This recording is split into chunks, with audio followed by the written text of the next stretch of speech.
So to continue with the discussion on ACEV methodology, so next is comparison. So in the previous video that we had, I already made mention about what comparison is. So you are going to compare the unknown to the known print. And of course, there are several points to consider in this stage. So we have here some guidelines in comparison. So first, we could probably choose a target of friction rates feature. So a target is something that is very dominant in that friction rates, wherein we could easily identify.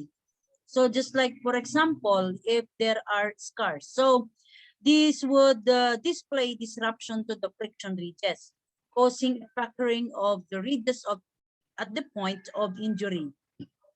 This scar can be judged to be permanent and is a proper candidate for a target. So when we say target, what does it mean? So simply in Ilocano, yung pag ilasinam. So that you could easily identify, oh, there is a certain scar in here. So I think there was also a scar on the fingerprint of this kind of person. So probably this would help in the identification. Okay, so when we talk about the crease, so this distal transverse crease in the hypothenar region of this palm print exhibits prominence and clarity, qualifying it as a target. This could also be part of a target. Okay, so aside from that is the so-called minutiae cluster. So a certain portion of the fingerprints wherein you could identify particular ridge characteristics and in cluster, or it is being grouped. Okay, just like what they did in this part, that there are bifurcations, enclosure, bifurcation. So same as true in here, ending rates, enclosure. This cluster of minutiae uses an alternating pattern in the orientation of the bifurcations as its focal point. Okay. This cluster of minutiae uses an island friction ridge feature as its focal point. So you could see here that there are several identified characteristics. So note its relative position and absolute position in relationship to the core. So this could be a guide for you to come up with the identification technique. So you have to do it in cluster aside from the use of targets. Okay. So aside from that, you have to consider also in the analysis phase of which you will identify or determine the agreement or the presence of differences between the friction ridge features that you could relate now in the comparison stage. So what could then be the basis or of which you would consider the absolute value, which is the ridge count between the features. So you have to come up with the ridge count between the different ridge characteristics, intervening ridges. And the next one is the relative positions of the friction ridge features to each other. So it could be higher, lower, adjacent to other features in the latent print impression. So let us have more details about the part 2. So we made mention already in here on the level 1 detail that it focused but not limited to print orientation, pattern type, ridge flow, and focal point. So these are just a matter of refreshing on the different details.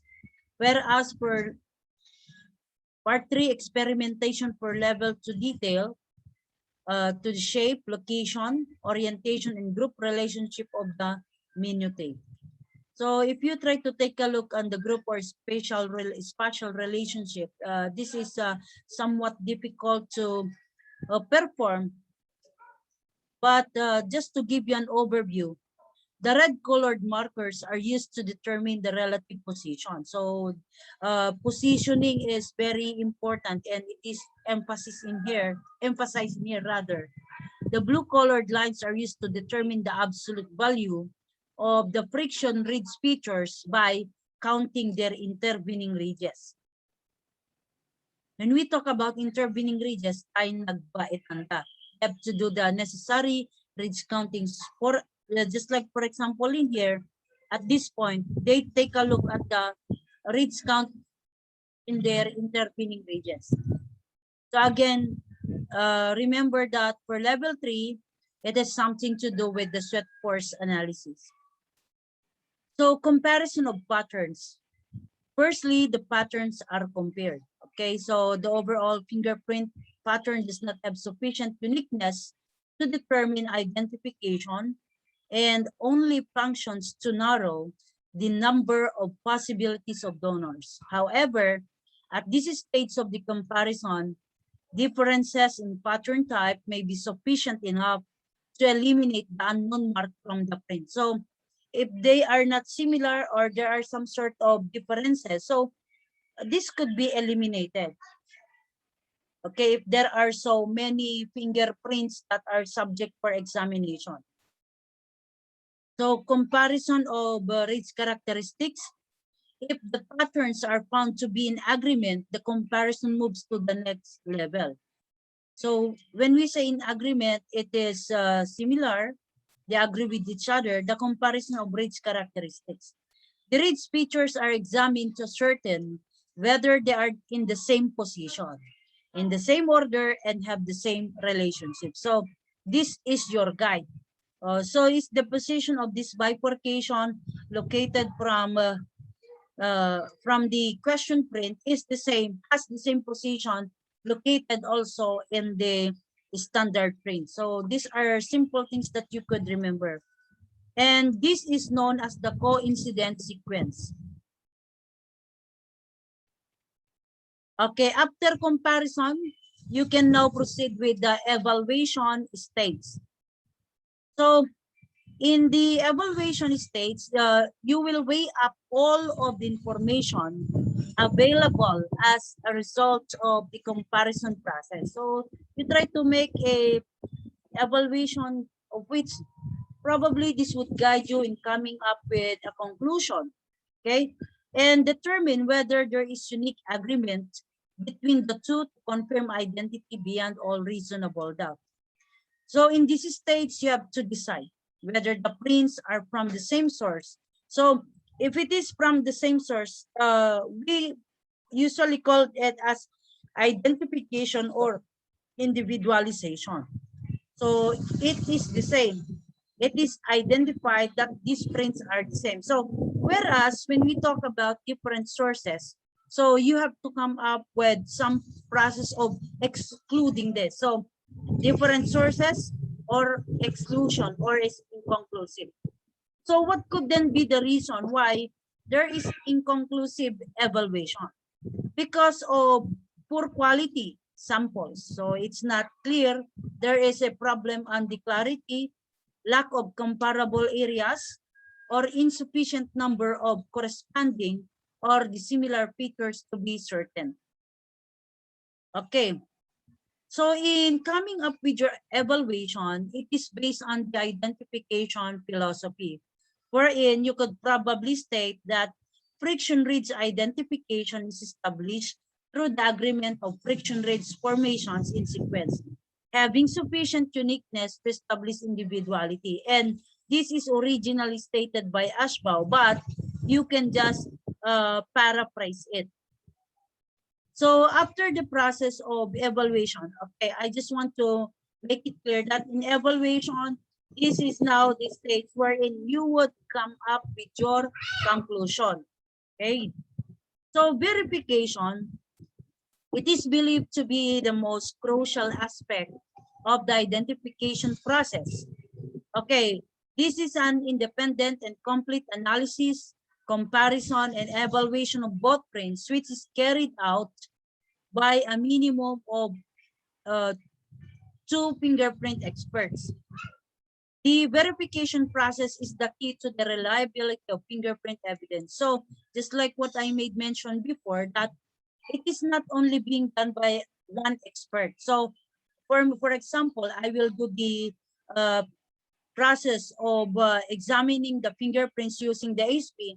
Another expert will go through the same process to study the fingerprints. So what is the main reason here? Reliability.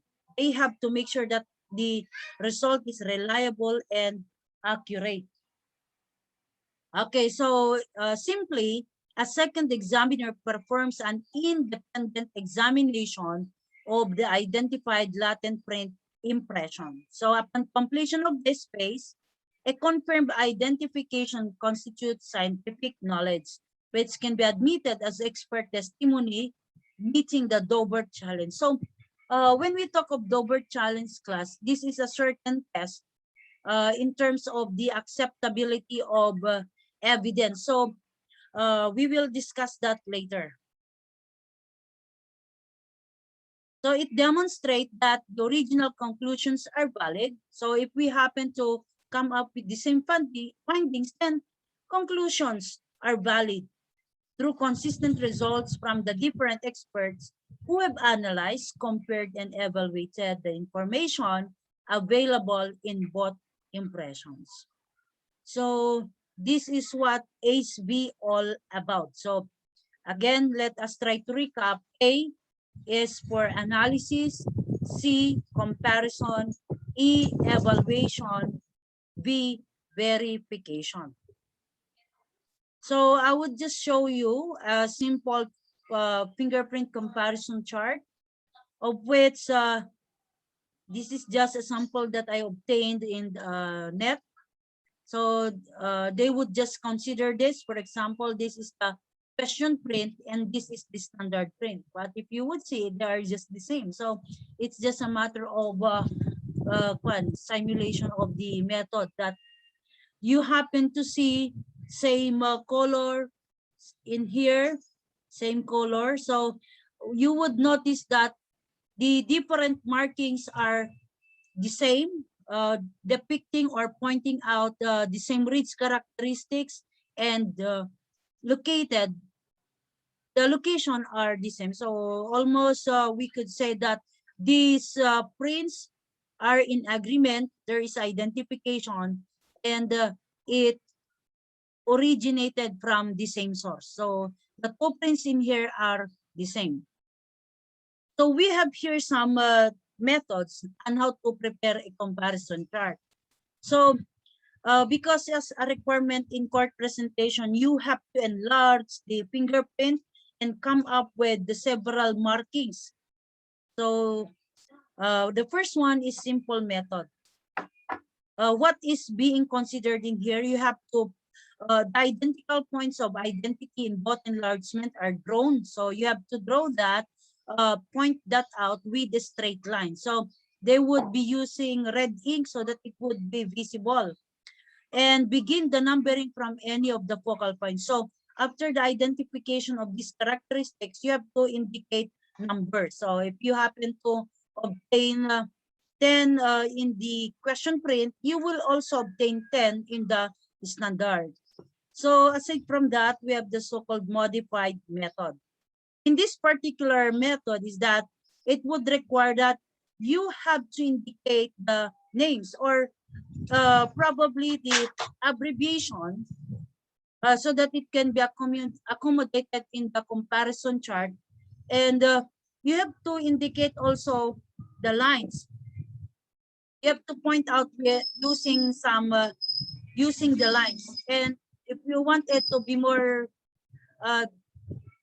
if you want it to be more uh, more acceptable or for others to easily understand, then you could probably indicate numbers. So you may apply two methods, simple and modified. So it's just a matter of combining it. In drone method, with the word alone drone, you have to draw whatever reads characteristics that you happen to see in the comparison chart, and you will circle it and circle, okay? After that, we also have Osborne. So you will enlarge photographs and divide it into squares. So you have to come up with an examination by square. Okay, then Seymour method. It is make first skeleton tracing of the question print. So you have to come up with the tracing. You will be using here also a reflector or side light, and breaking method, make enlargement of the same size of the chance impression and the suspect's standard print. Place the print over the chance impression. So pag dikit MDJ, then you can use a needle to prick. So whatever areas that is being pricked, then that could be the identical points. So these are just some of the methods on how you would prepare a fingerprint comparison chart. And this is being used for purposes of court presentation. So there is a prescribed size, okay? So aside from that, what is necessary or important to consider in the examination of fingerprint? It cannot just be examined immediately. There are several protocols to be observed. And at the same time, chain of custody is given importance to ensure that credibility and integrity of evidence. So several processes, there are requests to be made to proper authority and as part of protocol. Okay, so aside from that, I can also show to you the sample request format of fingerprint examination, and it is addressed to the crime lab because we do not have experts in here. So whatever fingerprints that they happen to obtain and they want that for examination, then they would make a request to the proper authority in the crime lab in the national headquarters. So they would also indicate how is it being requested in verbal or in written, and they have to make the necessary inventory or as to what is submitted. Okay, so it is the chief of police who make the necessary request.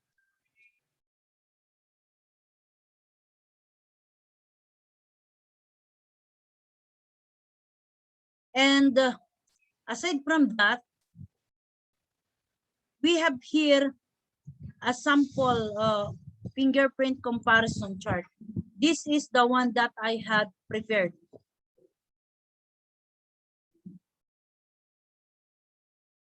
This is the one that I had prepared. So you would notice that I had used this to be my question print, and this is my standard print. So I had applied ACEV methodology. So in my analysis, okay, I just want to give emphasis that when you do the examination, always start with the question print. Okay, so in the analysis stage, I had applied level 1, level 2, and level 3 detail. So to describe it in level 1, so I just made an assumption that this is located at the right middle.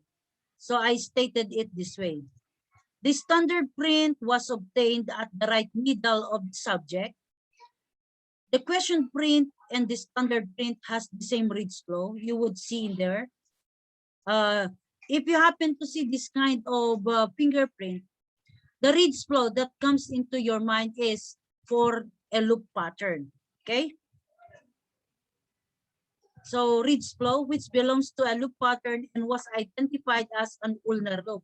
So assuming that this is at the right middle, trying to take a look with the ridge flow of which the slanting ridges moves towards the little, it is called as ulnar loop.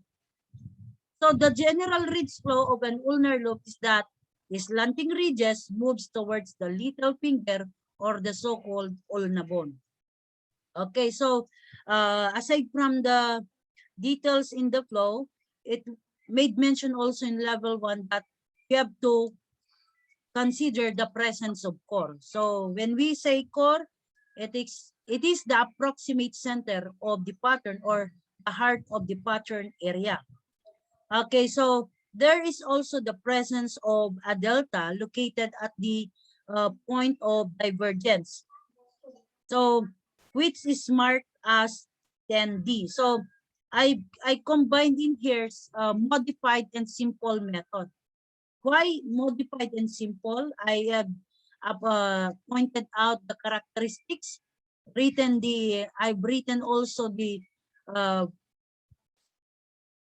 the abbreviations and labeled it with corresponding number and pointed out using lines. Okay, so these are my observations in level 1 for analysis. So it is the ridge flow is ulnar, and specifically it is an ulnar loop, and pointed out the core and the delta.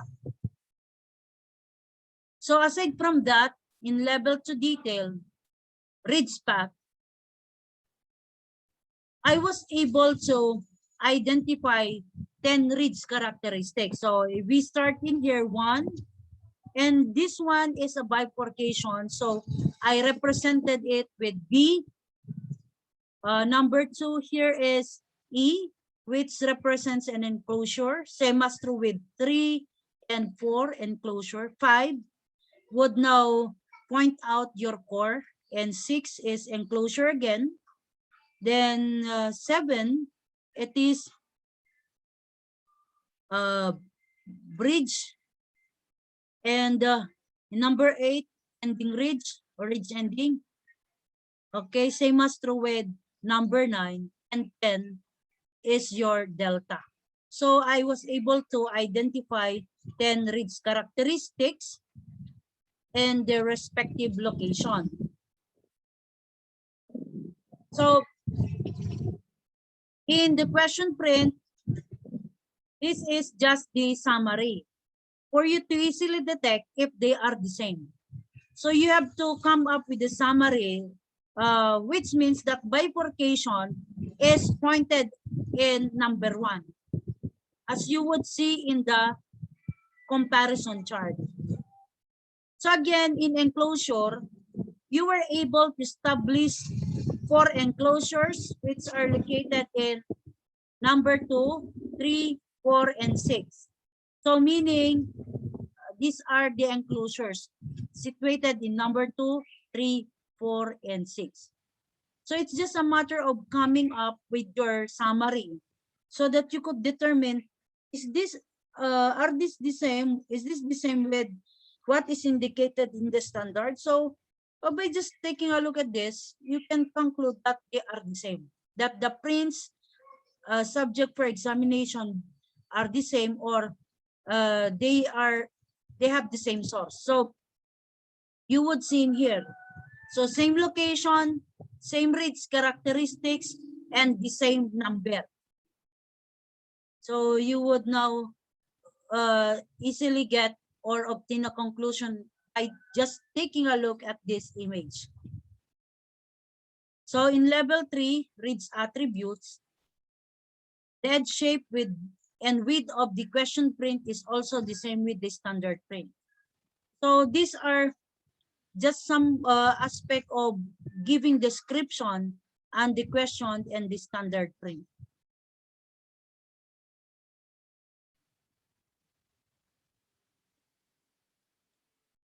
So let us take a look in the comparison. So we can just have it this way. The question print and the standard print have the same ridge characteristics or minutiae, which flow in the same direction and occupy the same relative positions to each other. So parehas. The minutiae on the 2 different fingerprint impressions meet the criteria. There is an agreement. They are identified, okay? There are sufficient minutiae located in the same true relative sequence or unit relationship. Then an identification is assumed. So in the comparison, you can now make a statement that there is a match and agreement between the question print and the standard print. And to establish your evaluation, you might consider that the question print and standard print are from the same source, because there is an agreement of the friction-rich formations in sequence having sufficient uniqueness to establish individuality. So, meaning they are the same, they are obtained in the same source. So lastly, the verification, of course, we made mention a while back that this is subject for the examination of another expert. So the same specimen was examined by another expert.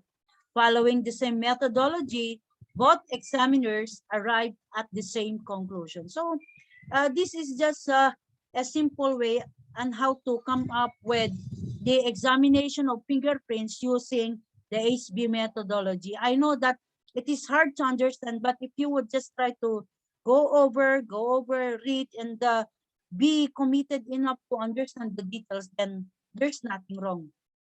You can learn from it. So this is also a sample of dactyloscopy report. So this will be accomplished by the crime lab. There are examples provided here that I had made. So yung mga findings, you can input the findings in the previous discussion that I made mention. Okay, who is an expert?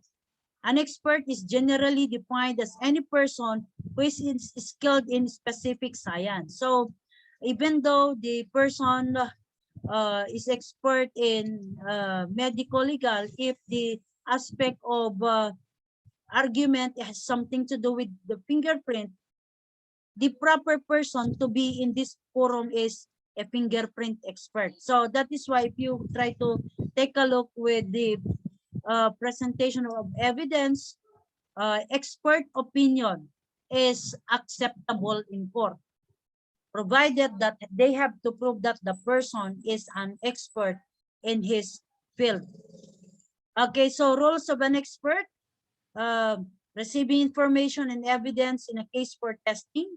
And after receiving it, they have to do the necessary examination and evaluating the case, okay? Receiving and opposing experts' analytical report, anticipating and preparing for cross-examination. So the expert will be invited in court for purposes of cross-examination and the findings that he happened to establish based on the examination. So what are the qualities of an effective expert? Expert is not just being called as an expert in through writing, but and how you project yourself is very important. Be personable, genuine, and natural. You must know how to demonstrate effective teaching ability. Be competent, be believable. You know how you must be able to encourage the judge, the audience. Be persuasive, not advocative, about actual accuracy, and be prepared. So preparation is very important. Okay, so there are also 7 fundamentals to help the expert become more effective as witness. Know the professional area. That is why he's being called as expert, because he has mastery over the field. Do homework for the case. Develop an individual style of delivery and demeanor. Okay, be enthusiastic without being an advocate. Be prepared for cross-examination. Pattern himself after his best teacher. Dress to fit the role. Dress for success. So you have, if you are given the chance to be invited in court to subject for cross-examination, you have to show that you are professional. You show as a way of projecting your field of expertise. Traits of an expert witness: he must be honest, open-minded, friendly, well-mannered, warm, fair, polite, dynamic. So honesty, because it would affect his integrity, credibility as witness. So accordingly, if we try to take a look as to the overview or background of a fingerprint expert, The fingerprint experts are often called to court to offer their opinion on ink fingerprint comparisons without the need for verification. So their testimony is based on their expert opinion. So accordingly, the expert must be knowledgeable on the history of fingerprint identification and have sufficient experience in his field. So it is easier to claim expert knowledge than to provide expert testimony. For a person to become effective and accurate, expert in the field of fingerprint experience and proper training is paramount. So continuous training, continuous education, and of course, doing researches in the field of fingerprint. Okay, so fingerprint expert with experience, training, and education, and has a complete knowledge and skill in the science of fingerprints. And one thing more is that he knows how to externalize that knowledge and skill in a forceful manner. And he know how to convince and in an intelligent way. So qualifications, you can just take a look in your handout. So you must be aware of all these things, history, classification, procedures, and must also have publications. So I myself, I cannot say that I am a fingerprint expert. Okay, so but of course in this field, I have also an in-depth knowledge, but I still need to know more and more. Okay, so that's the end when it comes to ACEV methodology, and we were able to know the important things to consider for you to be considered as a fingerprint expert. So I hope you learned something, and please find time to uh, view this or listen to this discussion, because this will be included in your final exam. Have a good day and happy learning, dear students. Thank you and goodbye.